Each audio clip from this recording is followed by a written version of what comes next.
Not too much, not too little, everything in perfect balance and harmony. Our goal is to provide the best possible experience for the greatest number of people.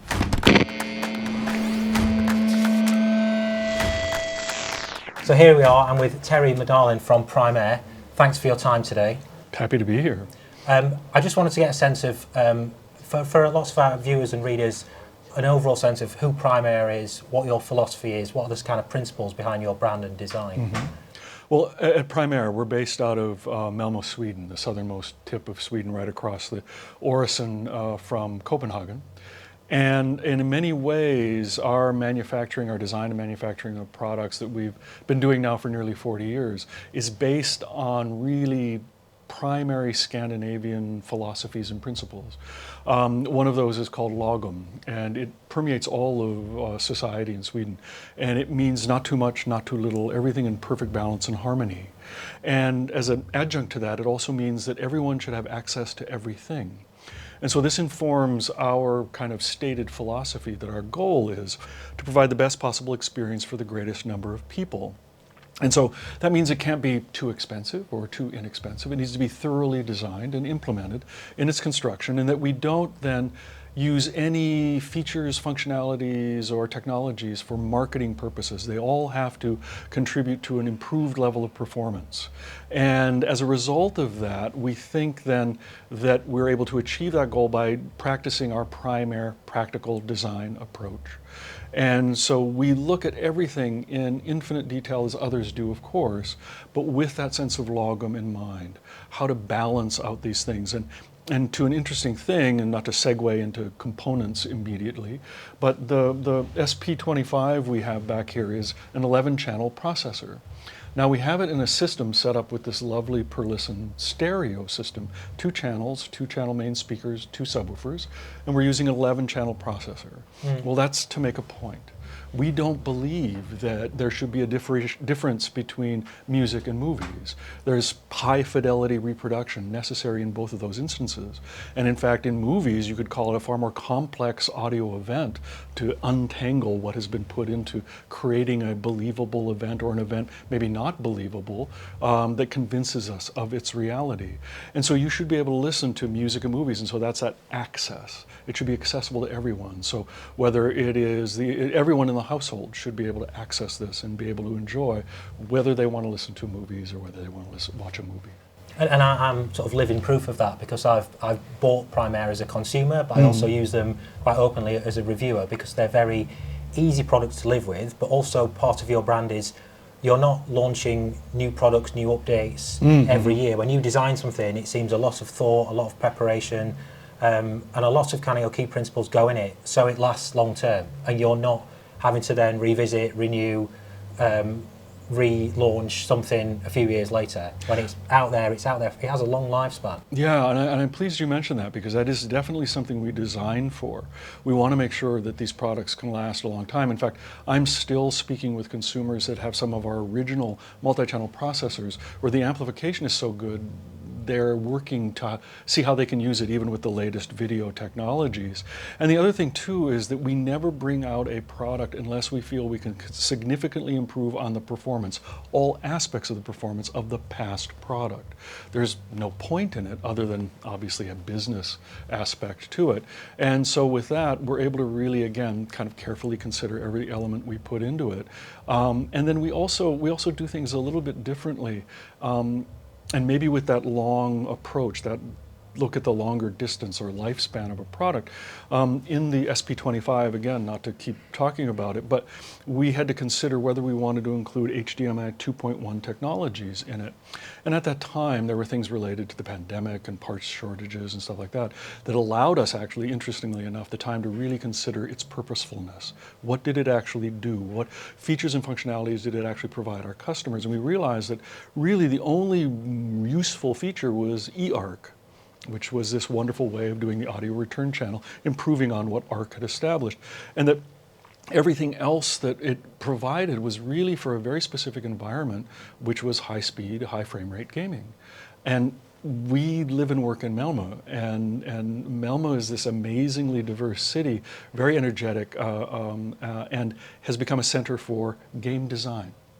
And in fact, I have a number of people that live in my own building that are part of Massive, the guys who did the Avatar game and now are going on to a little franchise called Star Wars that they think is going to be successful. And we were able to talk to them about this, and they recognize that even on their end, producing games at this level of resolution was very difficult. And that ultimately they pinpointed to us that our environment was not a player versus player game, the kind where you would have a semicircular screen, a custom-built PC, and headphones and a microphone. Ours was a party game atmosphere, and that there's no way our processor would really be thought to be used in this environment, let alone given how difficult it was to transfer all of this information. Why would you put an extra component, an intermediary component, in between the signal path? Connect it to the display and then run with eARC back to your processor and have the best possible sound and image. And that fit that design philosophy perfectly for us, and that we felt we gave the best looking video for our customers in a way that they'll actually be able to utilize, make the greatest use of now and then long term into the future. And I saw that with your analog products. I was a long-term user of the R32 phono stage, then became the R35. All I wanted was balanced outputs. I'd been happy. Well, but you added so much more functionality, you added so many more settings that it does everything. And I see that with your other products. Obviously, you cover analog and digital. Where's next for Primare? Well, and I'm glad you mentioned that, because I get a chance on camera then to give you credit actually for inspiring that very aspect of the R35. But yeah, once we got our glance into it, we knew we needed to revise everything to meet that goal of improving on all the aspects of its performance. But next for us is that we're beginning to prepare for our 40th anniversary, which will be in 2026. So we're looking to see where it is that we might be able to improve in the current line. And so there's some obvious possibilities, say a reference multi-channel processor. But beyond that, we're looking very deeply and closely into all of our amplification to figure out how it works, our pre-amplification, how we might be able to improve it. And so that's really kind of what's coming. What's more importantly is to learn from the latest products that we just developed, and in fact the revisions to long-standing products. So most of our products are now in Mark II versions, or in the case of our modular product, we have a new DAC stage, the DM36, to improve that. So for people who already have Primare products, or those wishing to purchase Primare products, we have that improved D to A conversion. And then the idea too of learning how to best utilize the products we've already designed, in the sense that, I don't want to give us too much credit for this, but we were casting about to try to figure out how many channels in a multi-channel amplifier you should have. And we've built 3-channel amps, obviously 2-channel amps, 5 and 7-channel amps. And there were always conditions or concerns or complaints about how we didn't provide quite the right amount of amplification. And so as we looked at it, 8 channels seemed to be ideal. And of course, the first question everyone has is, okay, why not an odd number? But by bridging each of the pairs of the channels, you're able to configure it into almost any number of speaker configuration you might want. And then you combine it with the A35.2 amplifiers that are being used in this system here at the show that can be bridged to mono. You're able to populate a rack of very sophisticated multi-channel home cinemas in a way that we really couldn't have fully anticipated. And so we're thinking, okay, you know, an 8-channel amp and maybe a 2-channel amp, and now we're looking at racks designed with 8 A35.8 amplifiers, all of them bridged to meet kind of speaker demands that I must admit, we didn't really fully appreciate or anticipate.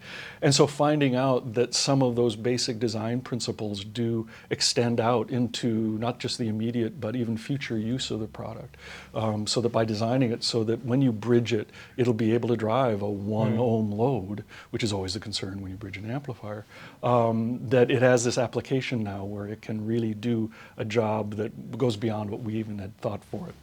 And we see that here. I mean, you've got four power amps here. Well, and this is one of those cases where it makes me smile to think that we have these amazing Perlisten loudspeakers and these wonderful subwoofers, and that in the midst of this, the heart of the system is our electronics being able to serve their obvious goal.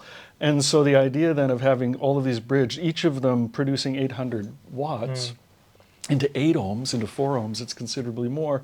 It obviously isn't really necessarily about a sense of power, but a sense of ease, how the system relaxes, and so you're able to apply all of that. And there was a long period of time where we even kind of asked the people maybe not bridge because we were concerned about what impedance values that might be represented to the amplifier.